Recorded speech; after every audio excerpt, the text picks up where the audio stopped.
Hi friends and followers of CapitalW Collective. I'm Deb Jones, board member and director of the Education Committee with the CapitalW Collective. I'm here in Las Vegas today with my friend David Upbin. Hello. How are you? Doing well. Good to see you as always. Good to see And also you. Board member of the MBA. Thank you. So, very Thank you. impressive. I appreciate it, and looking forward to working with you some more this year. Yeah, no, absolutely. It's been a great relationship thus far and appreciate all the efforts. Yeah, well, let's get right into it. So, David, I'd love for you to describe yourself, where you grew up and your life journey, your career journey, things like that. Totally. I kind of consider myself to be one-third, one-third, one-third. Born and raised in New York City.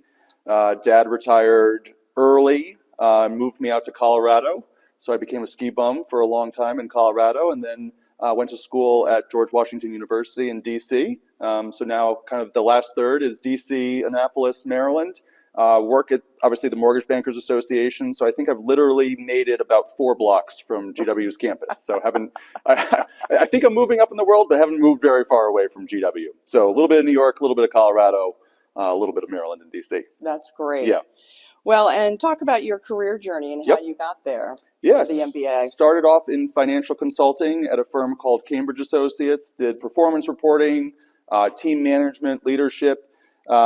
Bought my CFA Level 1 books, started studying and realized how big they were and how much I hated it, and decided to make the move away from finance and ended up at the Mortgage Bankers Association in a management analyst role, hired by Dave Stevens and Peter Grace to kind of do strategy, operations. And it was a offsite that Dave Stevens organized about 10 years ago where we realized that education could be a growth opportunity for the industry, for the MBA. So I moved over sprinkling into education and then kind of moved more and more and more, and now in charge of MBA education and love it and manage a team of 19 professionals.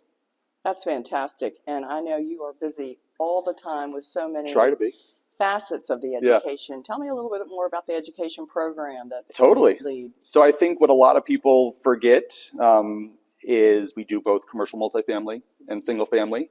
We try to do it all, which sometimes is a little difficult, but we do everything from the very introduction to the highly advanced. You're a CMB yourself. We have the same thing on the commercial multifamily side with the commercial certified mortgage servicer, future leaders. In a given year, we do about 400 offerings. That's a mix of classroom courses, webinars, self-study courses, and we say we train about 80,000 industry professionals in a given year. So we are busy, try to stay busy, and try to really help our members where they are and what they need. Well, I know you've helped us a lot in the industry as lender members and even our work as CapitalW Collective with you all. And so talk more a little bit about your industry interactions. It's great. I guess I didn't really fully realize that you did all the single family, multifamily and commercial, but give me a little more insight into, some of the challenges, the opportunities. Yeah, the challenges with running an education department, and I kind of rib my colleagues over in the meetings group, is that we always need to find new people to train. And right now the industry is, I wouldn't say we're contracting. I mean, maybe you can help me there, but it's not exactly boom times for hiring. So we need to make sure we're continuing to provide value to members who have gone through our training, who still need training. We understand that dollars are tight, that travel dollars are really hard to come by, that people are really kind of scraping together pennies, if you will. So we want to make sure that we're continuing to provide value in any way that we can. We do virtual offerings, we do in-person offerings, we try to do in-person offerings around the country. Again, kind of meet the members where they are.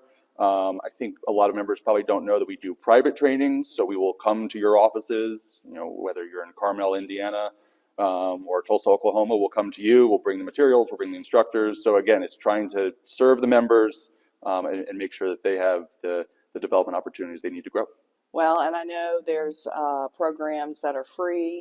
So as members, work with the MBA, I think it's great that some of the frontline and others that maybe the investments aren't made, in the masses that some of these lenders and operations have that benefit, yet you provide other programs that, yes, the School of Mortgage Banking certainly can go for your CMB, and then there's Mortgage Banking Bound. Tell me a little bit about that, because that's impressive, and it's something CapitalW is very interested in too, just as part of our journey. Totally. So we always joke about how no one goes into mortgage banking intentionally. Right. And it's kind of been a little bit of a stale joke, if you will. And Laura Escobar and Christy Furco approached the MBA, about 4 years ago with the idea for mortgage banking bound. And it is, in my opinion, long overdue.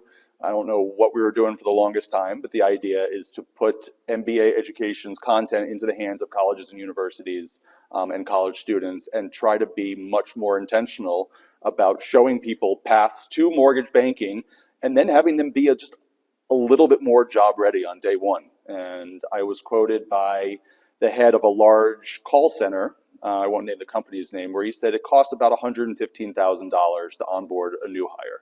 By the time you train them, get them spun up on the systems, the processes, the programs, and if we can help members save money by onboarding talent that is ready to go, we're helping our member companies with their bottom lines and their business decisions. So we launched Mortgage Banking Bound at Barry University in Miami Shores, Florida.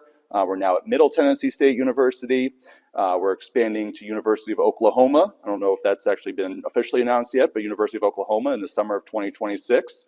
And then we have accredited undergraduate programs both at Cleveland State University and then launching at Louisiana State University in the spring of 2026. And we are looking for people to help teach the courses. We're looking for people to help make introductions to schools and universities around the country, and we really want to see this program grow. I think it's great. Look, the industry is aging, and new entrants, you're right, kind of stumble into it. Yep. I think that the focus with the younger generation is so important. We were at a function and talking to a Darden School UVA graduate, or she was still in the school, and she said that she wasn't even familiar with our industry, and it's competitive in Wall Street. So things like capital markets. So speak to that in the capital markets space. And I'll just give it an example too. I don't know if you know Owen Mutton. He's a CMB in Mississippi at Hancock Whitney. He and I did a Zoom info session, a relatively informal info session for Ole Miss undergrad students. One of the students connected me with me on LinkedIn. He and I hopped on a Zoom, just he and I, and went through what he is looking to do, where he wants to be. And I said, okay, look at A, B, C, D, and E companies. And these are companies that I don't think undergraduate students would recognize, and they're household names for you and I, New Day, New Res, Movement, but they're not household names for undergraduate students. And he's landed an internship at New Day Financial in their West Palm office. And I think it only happened because Owen and I did this info session. We helped the student understand where he wants to be. We told him to keep an eye on these job boards.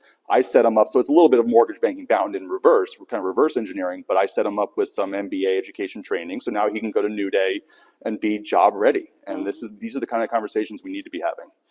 That's great, and I think, one of the areas that CapitalW Collective, and I know you all are focused on, is in the space of capital markets, because it's more esoteric than people realize in the whole process, but it touches the whole life cycle. Totally.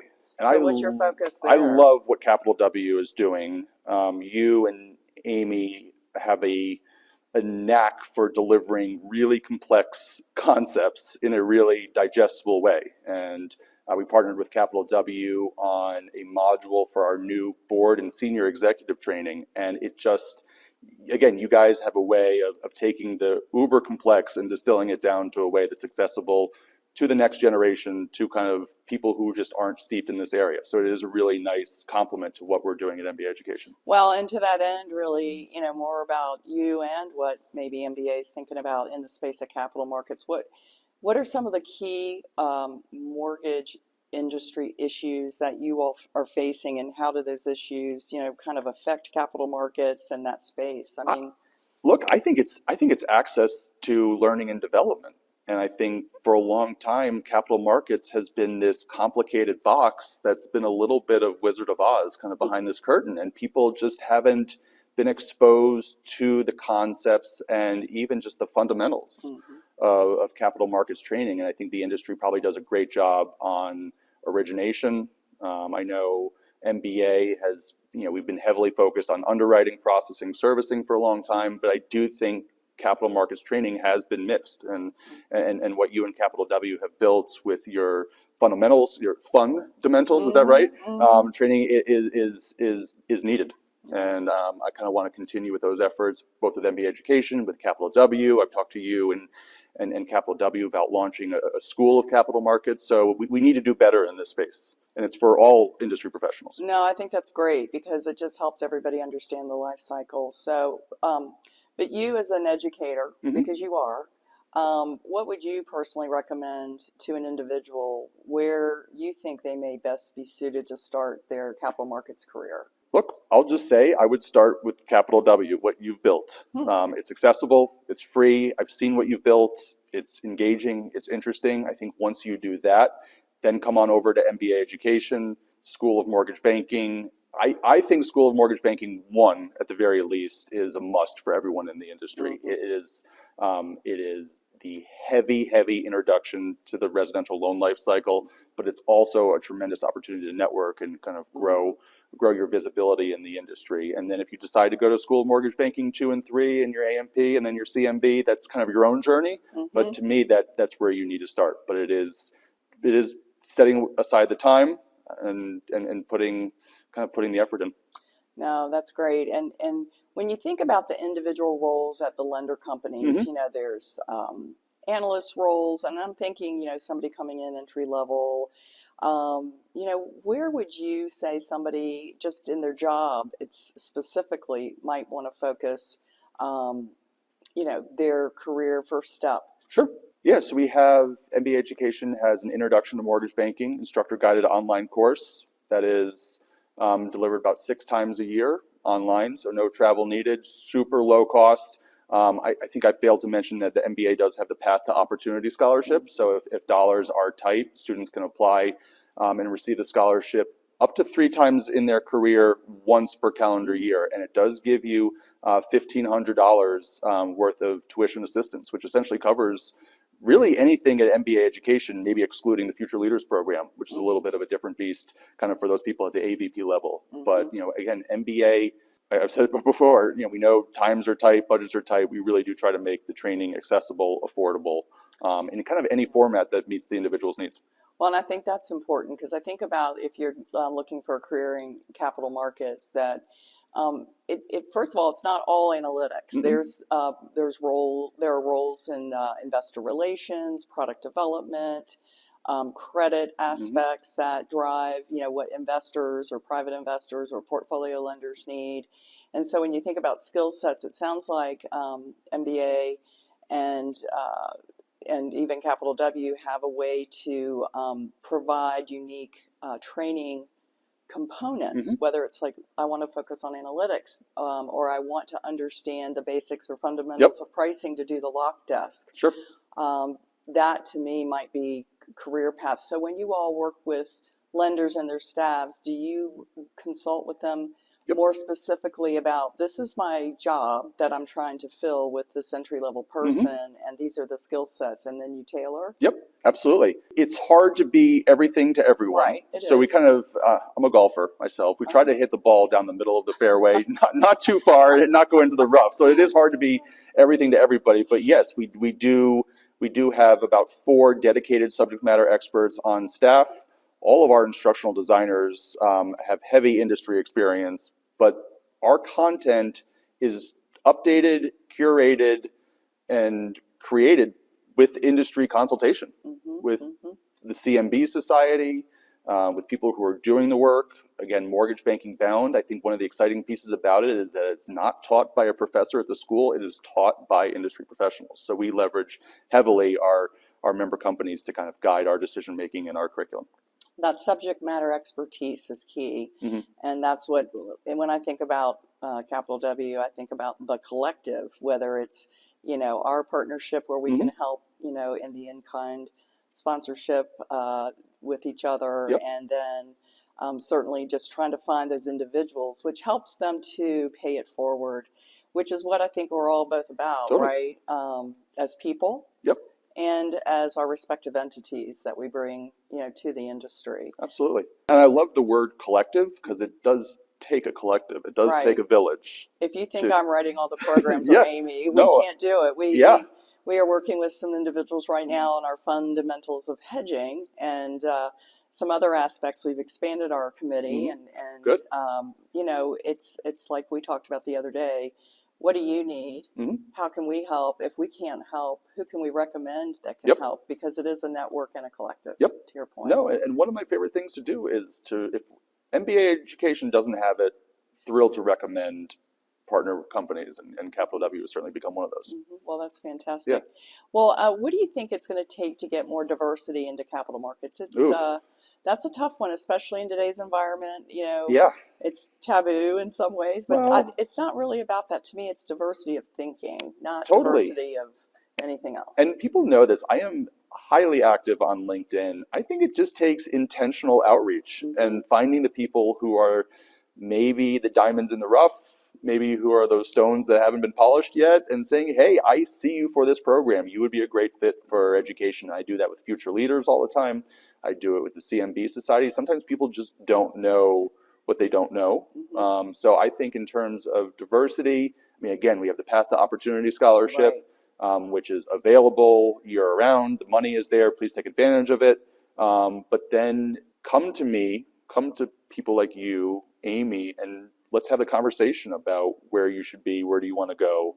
Again, I'm taking my Ben Martinez example from Ole Miss. Let's have that conversation. It's a 20-minute conversation, and now he's maybe with New Day Financial for his career. So I think it's being very intentional about getting diversity of faces, gender, thought, company type. I mean, again, one of the things I love about Future Leaders is that it's credit union, it's bank, it's non-bank, it's servicer, it's compliance, it's legal, it's all walks of life. And we are very intentional about creating a diverse collective. I think so too. I've seen and spoken to some of your Future Leaders groups and even some of my colleagues that were on my teams and staff were in Future Leaders, and they advanced their career with that foundation. It gave them a lot of breadth and knowledge. And how do you feel about mentorship as part of growth? Totally. Look, I think it is, education can't be one point in time, that it has to be over the course of a lifetime. And I'm working with my team at MBA Education to kind of make sure we embody that spirit. I've worked with the CMB Society to kind of introduce a little bit of a recertification just to kind of keep the education going. And I think mentorship is a part of that. Future Leaders, we have the Future Leader alumni group, so it's continuing the conversation, continuing the learning, because it doesn't stop. Well, that's great. Well, I've really enjoyed this, but I want to end with really some of your personal history. I love it. Or no, actually, we've done that. I want to say that we want to talk about Fast Five. Actually, what is your favorite food? It has to be pizza, and whether it's Neapolitan, New Haven style, New York style, Chicago style, Detroit style, I don't care. I just tried Detroit style, and it's I really like good. It. I'm it's not really good. Good. The Chicago, but I like that. Yeah. I like Chicago with a fork and a knife. And, a meal. So it has to be pizza. Any hobbies or special interests? You said golf, but what else? Golf. I love to ski. Unfortunately, I live in Annapolis, which is not exactly a ski town, but I spent a lot of my life in Steamboat Springs. We'll be going back there for spring break, trying to get my kids to embrace skiing and kind of follow in my footsteps. But love to ski, love to play golf, love to be outside. That's great. Yeah. Annapolis is beautiful. I was just there a couple weeks ago. It was awesome. A book, periodical, or podcast you'd recommend? New York Times every morning. New York Times games every morning. Podcast I think is really interesting is The Rewatchables, which is Bill Simmons and his kind of gang of merry people dissecting great movies and just telling stories, and they'll do 2 hours on Boogie Nights or 2 hours on The Godfather. Oh, I've never heard of that. What's it called again? The Rewatchables. The Rewatchables. It's very good. That's awesome. I'm going to have, I like podcasts. I never thought I would, but I got into it. It makes the drive from Annapolis into DC a little bit more tolerable. So, what is your favorite musician or musical group? There's a really good concert across the street from us today, which I don't know if I'll have time to sneak over. I would say a Baltimore-based band called Future Islands. they've gotten pretty big, and they play at Merriweather. They'll play at the Anthem, kind of electronic, alt rock, really good. And then I'll also give a plug for a band called Geese, very new, really up and coming. So check out Geese. That's fascinating. Yeah, I try to stretch out of my. Okay. We talked about earlier my Pink Floyd. I think you would really like I them. might like these. Yeah, a really kind of crooner, deep voice. Yeah, that's fantastic. Well, last question. Yep. If you could travel anywhere, where would you go? Unfortunately, I'll probably tie it back to pizza. If I could just spend a month every year in Capri or Southern Italy, I'd be there. I know that's not terribly creative. No, but it's beautiful. That's where I need to be, and any place where I can have pasta or pizza for lunch and not be kind of frowned upon, that's where I need to be. Oh, that's fantastic. Yeah. Well, I've certainly enjoyed talking with you today, and thank you so much for being willing to be on our Take5. Yeah, thank you. Love what you're doing. Love what you do for the MBA. Love what CapitalW Collective is doing. So it's a pleasure. Thanks, David. Yes, thank you.